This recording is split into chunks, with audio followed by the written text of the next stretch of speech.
When I was in graduate school in New York City, one of my professors started a class by going to the room's wastebasket, picking it up, and putting it at the front of our class. She then picked out items from the bin and gave us her interpretation of what certain objects said about the people who lived in New York City. She emphasized that we can learn a lot about people from what's in their trash. Hi, I'm Dr. Smiti Nathan, and I'm an archaeologist. I often come back to this moment in graduate school, and recently, it got me thinking about waste in the past, especially in ancient cities. So in this video, we're going to explore the archaeological record to find out how ancient city dwellers dealt with waste, and what that can tell us about life in the past and present. So let's get into it.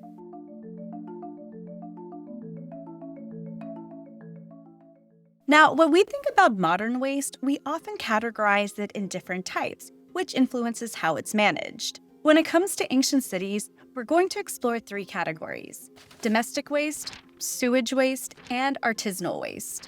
Now, it's important to note that these categories are modern ones. What archaeologists might classify as waste or trash could have had a different conceptualization, meaning, or designation to people in the past.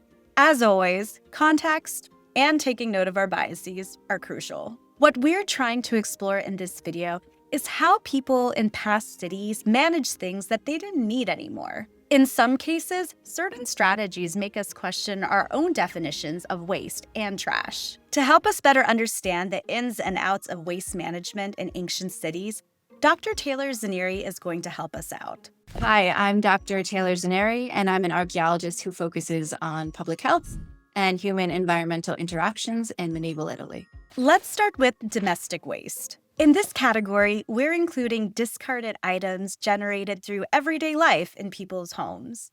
We can break this down into two main subcategories: household objects and food.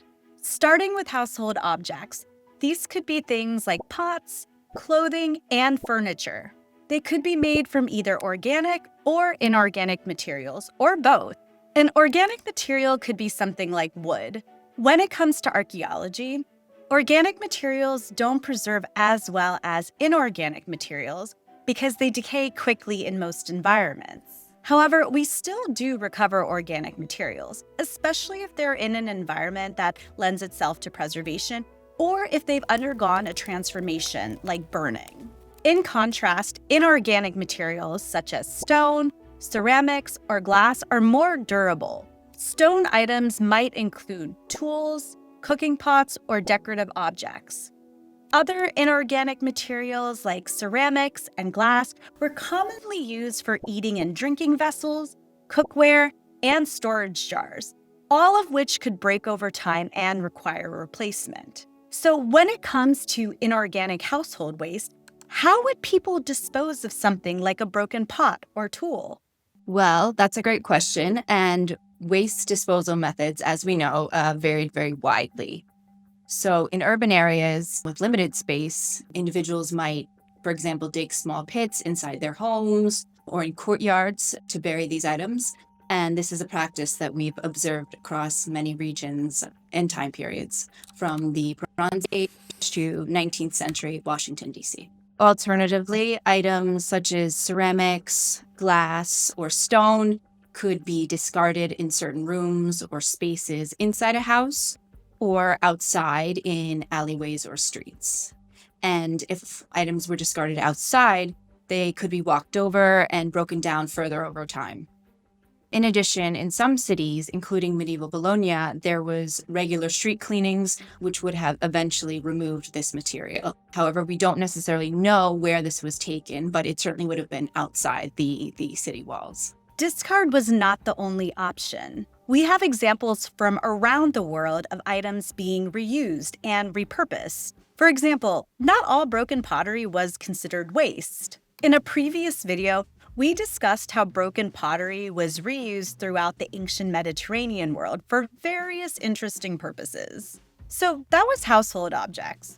But food waste was also another significant category that required careful management. This included plant material, as well as animal flesh and bones. If you left these things unattended, they would eventually decay, perhaps emit unpleasant odors, and likely attract animals like rodents and insects. So, how did ancient cities deal with food waste? So, food waste was likely disposed of outside homes. For example, in some cases, neighborhoods or communities would have used shared waste disposal areas. We have an example from a Bronze Age village in Romania where residents deposited both organic and inorganic waste into a communal basin that was dug into the ground beyond their homes. And over time, this basin filled with layers of refuse, forming a mound that provides valuable insights into the community's waste management practices. But it's also important to note that food waste could also be repurposed. For example, organic waste was sometimes used as fertilizer. During the classic Maya period, villagers swept organic and inorganic refuse into their gardens, where the decomposing organic matter enriched the soil. And as archaeologists, we often find remnants of inorganic materials, such as ceramics, in these formerly cultivated areas. The next category of waste that we're going to explore is sewage, specifically human waste. So, how did people in ancient cities deal with sewage? Okay, so this is the question that everybody wants to know the answer to. People in the past developed methods to dispose of human waste. And in fact, the earliest known example of a toilet comes from the Mesopotamian settlement of Uruk in 3200 BC. In addition to this, we also have examples of complex waste management systems in ancient cities like Mohenjo-Daro and also Rome. So, let's take a look at these examples in more detail, starting with Mohenjo-Daro. Mohenjo-Daro is a city that was built around 4,500 years ago, and it's located in the modern-day province of Sindh in Pakistan. Mohenjo-Daro had an advanced sanitation system for its time. Most houses were equipped with bathrooms connected to drainage systems. Waste was carried out of homes via brick-lined underground drains that were carefully constructed with a slope to facilitate the flow of sewage. These drains merged into larger cesspits, which were periodically cleaned. Such a system required not only sophisticated engineering to calculate the correct inclines, but also comprehensive urban planning to ensure all the components worked together. Another notable sewage system is from ancient Rome. The Romans constructed sewage and drainage systems, the most famous of which is the Cloacae Maxima. Initiated in the 6th century BCE, the Cloacae Maxima began as an open canal designed for drainage, but was later covered and expanded with secondary canals feeding into the main system. It managed wastewater serving the Roman Forum, and the system ultimately drained into the Tiber River. We'll discuss the motivation for this system later. But first, let's consider what would happen if ancient cities didn't manage sewage effectively. So certainly there were instances in the past where sewage posed significant problems for people. These issues can be better understood by examining historical sewage systems, such as cesspits, and analyzing their contents. For instance, a study conducted in the city of York analyzed sewage remains and discovered intestinal parasites in the Roman and Anglo-Scandinavian layers. And one cause of these parasites is improper disposal of fecal material, which would then contaminate water or food which was consumed. Like domestic waste, disposal was not the only human waste management strategy in the past. We also have examples of human waste being repurposed. So night soil is often a mixture of refuse, which can include both human as well as animal excrement, along with other organic and inorganic waste, typically collected from one location and then deposited elsewhere. In the past, it was sometimes deposited in agricultural fields and used as manure. When surveying historic agricultural landscapes, the organic matter is often no longer present due to decay over time. However, we may still find inorganic materials such as ceramics that were deposited along with the night soil. Let's take a look at the Aztec capital city of Tenochtitlan. Prior to Spanish colonization, it was a thriving metropolis. Many aspects of daily life had a centralized system which provided ongoing support and maintenance, including human waste management. In her book Unmaking Waste, Sarah Newman provides a translation of a Spanish conquistador's remarks about the waste management he observed. I also want to mention that, speaking apologetically, they also sold many canoes filled with human excrement, which they kept in the creeks near the marketplace, and this was for making salt or tanning skins. For without it, they say that they are not well made. I have understood well that some gentlemen will laugh at this, but I say that it is so. And I say, moreover, that customarily on all the roads they had places of reeds or straw or grass, so that those who passed could not see through them. There they placed themselves when they needed to purge their intestines, so that even that filth would not be lost. So in addition to being centrally managed, human waste had specific purposes. Archaeologists think that human waste was also used as fertilizer for agriculture. Now, part of Tenochtitlan's agricultural strategy was chinampas. These were essentially human-made agricultural beds that were constructed in water. While archaeological work on chinampas is still ongoing, some scholars think that human excrement was used as one type of fertilizer for these agricultural systems. And night soil for agricultural purposes was not limited to Mesoamerican cities. In fact, there are textual accounts of night soil being used as fertilizer in China as early as the 6th century CE. Night soil has also been well documented in Japan during the Edo period. So far we've covered domestic and sewage waste, but artisanal waste was also a major consideration for many cities. Now, by artisanal waste, we don't mean fancy or special waste. What we're talking about here is waste produced by artisans who are creating certain crafts or technologies. In the past, industries like metalworking, cloth making, stone tool making, and ceramic production were essential to economic growth and life, both in urban areas and the countryside. These artisans generated waste as they created things. Managing artisanal waste has long been a challenge, much like it is today. Ancient artisanal waste is often found near the locations where production takes place. For example, let's take a look at ceramics. As far back as the Neolithic period, we have examples of kilns from sites situated in the modern-day Czech Republic.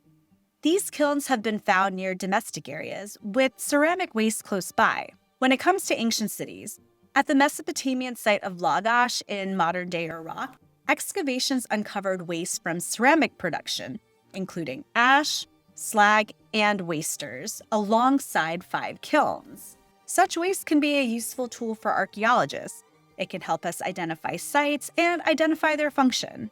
However, in certain places and times, artisanal waste and its processes could have generated harmful waste. If it wasn't managed properly, it could have serious consequences like contaminating water sources or agricultural lands. So how did past city dwellers deal with potentially harmful artisanal waste? So if we go to medieval Bologna, where I work, numerous regulations were enacted to mitigate the harmful effects of artisanal activities. And many of these regulations involve controlling and manipulating space and other materials. For example, zoning laws prohibited metal workers and other fire-dependent crafts from operating in the city center, helping to reduce air pollution and fire hazards. By restricting these industries to designated zones, the city minimized both risks, air pollution and fire hazards. Additionally, waste disposal regulations were implemented, such as prohibiting the disposal of animal remains near wells to prevent the contamination of water sources. There was no single strategy for managing waste, as it varied widely depending on several factors. For example, waste came in different categories, each requiring its own method of disposal. For example, artisanal waste that contaminated water posed a different challenge than animal waste, which in turn differed from organic food waste. Second, waste issues varied across different parts of the city. As a result, multiple strategies were employed, shaped by time, location, and even the season. As we've seen so far, the way people in past cities dealt with waste varies. These strategies reflect various aspects of life in the past in certain places and times.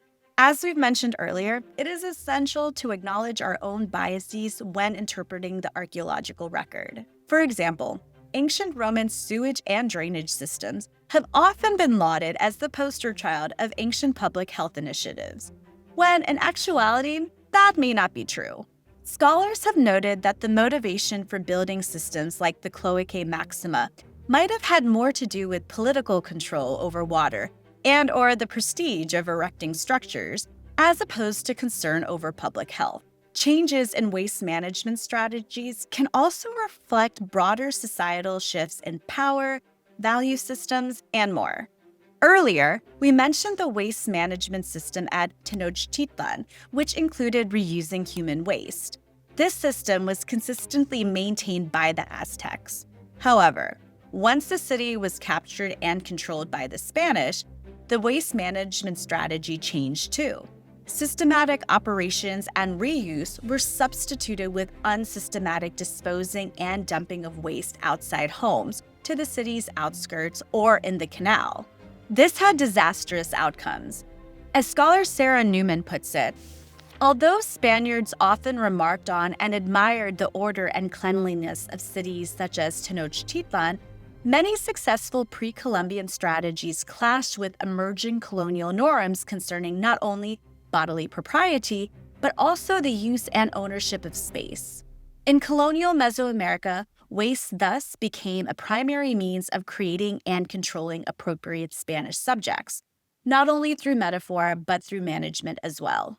Waste management, or the lack thereof, has been connected to various diseases and epidemics. However, the way that people perceive waste has also influenced how people have been treated and mistreated. In colonial Mesoamerica, we have records that acknowledge the role administration plays in diseases, but they explicitly and incorrectly point to poor and indigenous peoples as the cause.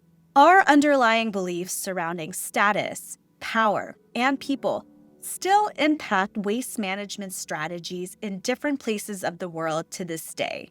So socioeconomic and environmental factors have influenced how waste is managed and who bears the greatest burden of it, both in the past and today. This can include designated specific areas for waste-producing activities, which often disproportionately impact historically marginalized or lower-income communities.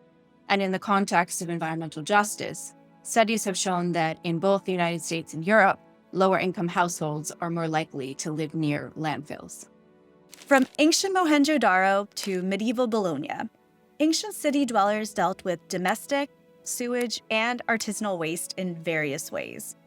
They also thought about waste differently than many of us do today. In the present day, the sheer volume of goods we produce and discard poses new challenges. They require ongoing efforts to manage waste sustainably and to protect the environment. Now, if you're interested in learning about an artisanal material that we mentioned throughout this video that has some surprising uses, check out the video here. That's all for this video, and we'll catch you in the next one. Bye.